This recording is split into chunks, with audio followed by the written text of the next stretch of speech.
All right, so now we're water, we're icebox, we're log cabin. Now we're going to talk about... Oh, what do you think we're going to talk about next? Oh, when you did that, I know what we're going to talk about next. Composting toilets. Yeah. So we basically use the 5-gallon bucket method with sawdust in our area. Sawdust is abundant, you can get truckloads of it for free. It works out great. And if you guys aren't familiar with composting Humanure, Mr. Jenkins writes a fantastic book about it. This has been done for centuries. I know there's a lot of phobia about it. We've been doing it for 7 years and had zero problem, and you can never smell it. If you know anybody that has used a composting bucket, a 5-gallon bucket and sawdust or any other cover material, and they said it stunk, or you smelt it, that means they're not doing it right, and they're not covering their business up all the way when they're done. So that's the number one thing that people say is that it smells or I smelled it, but if you cover it up properly, you'll never smell it. And then we have 2 composting bins outside. You fill up one for a year, so then at the end of the year it's filled up, and then you let it set for a year. So it's a 2-year cycle. And the 3rd year, you can use that on whatever you want to use it on. You can put it in your garden, you can put it around your shrubs, you can put it around your trees. And if you're super paranoid, you can let it go another year. So what happens though is the pile is starts up here, then here's about the year of waiting, and then you can use it. And then if you let it go another year, it's because it's composting, it's constantly being hot, it's constantly breaking down. But again, it's called the Humanure Handbook, and Mr. Jenkins wrote this, and he's been all around. He uses this system in festivals like this. It's super eco-friendly. We use it. We've been using it for 7 years, and it works fantastic. And, some of these composting toilets, they're like $1,000 or $2,000 and all this stuff, and it's like separation of this and that. And they have these incinerators now you can get. It's just...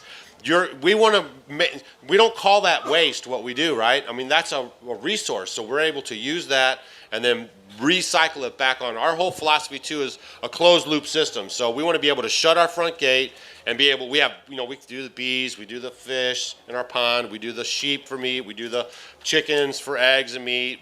So we have food all around us, and we collect our own rainwater, so we can shut that front gate if something happens, and we're going to be able to, make it. We'll be fine. So that's the composting toilet. Well, no, there's a lot more we want to talk about the composting toilet. Oh, we'll go right ahead. So I did a little experiment this year. I hadn't really done it too much and really paid attention to it. He made me some pollinator beds between the outside kitchen and the house. And I'm putting things for bees and hummingbirds. And I planted some things, and I did it the same time that I did something that we had compost from our animal manure in our garden. And lo and behold, the difference between the Humanure and the animal manure. I told her to use the Humanure. It was amazing. I could see a huge difference in how they grew. It was crazy. So, and it's with a sawdust. It keeps it very loomy. Yeah. It just makes a perfect ideal soil. It is. It's really, and you mix it with regular soil. It was just, it was wonderful. So that was my little testament. I'm like, wow, this stuff. I put it in there, and just in a matter of the next day, they shot up like you couldn't even believe it. It was pretty cool. But a lot of times, I guess from a woman's standpoint, when you look at the composting toilet, I always had this phobia against a regular porcelain toilet. They're always condensation. It was wet and the tile around. I just never liked it. These toilets, I was telling somebody earlier today, I could literally put my head down by the bucket, and you can't smell anything. It's not fine. My bucket's clean. I use essential oils. I can clean the insides out. We use Dr. Bronner's soap. Well, he cleans it, so it's all biodegradable. And it's amazing. The urine is what smells, so you just make sure if you see a little wetness and you have a smell, you're just going to put more sawdust on it. And it is the most easy thing. Then they're filled up as high as you can fill them up. You put the lid on it, and then Doug, come take this outside. But we started off with 4 buckets. And we got kind of lazy. Now we got 15. No, we don't have 15. Yeah, it's about 15. Yeah, because what happens is in the I middle get lazy. I ain't going to lie about it. I get lazy. If you leave them in the bucket and you put the lid on, they're just going to kind of start breaking down anyways, so I don't get into a big rush about it. At first, we were doing 3 or 4, and it was I don't want to keep doing this. And then winter came, and I'm like, man, it's kind of cold, I don't know if I want to go out. So, we just keep more buckets. You could have 3 or 4 buckets for you.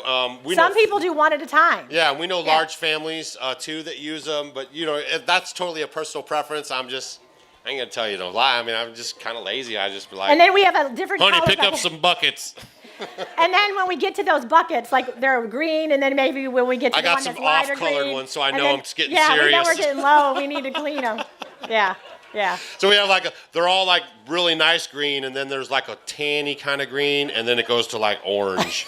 So when I see It's like like that danger. tanny kind of green, the light green, or the orange one, I know it's like, man, I got to go do the buckets. Yeah, yeah. It's great. So that's how we handle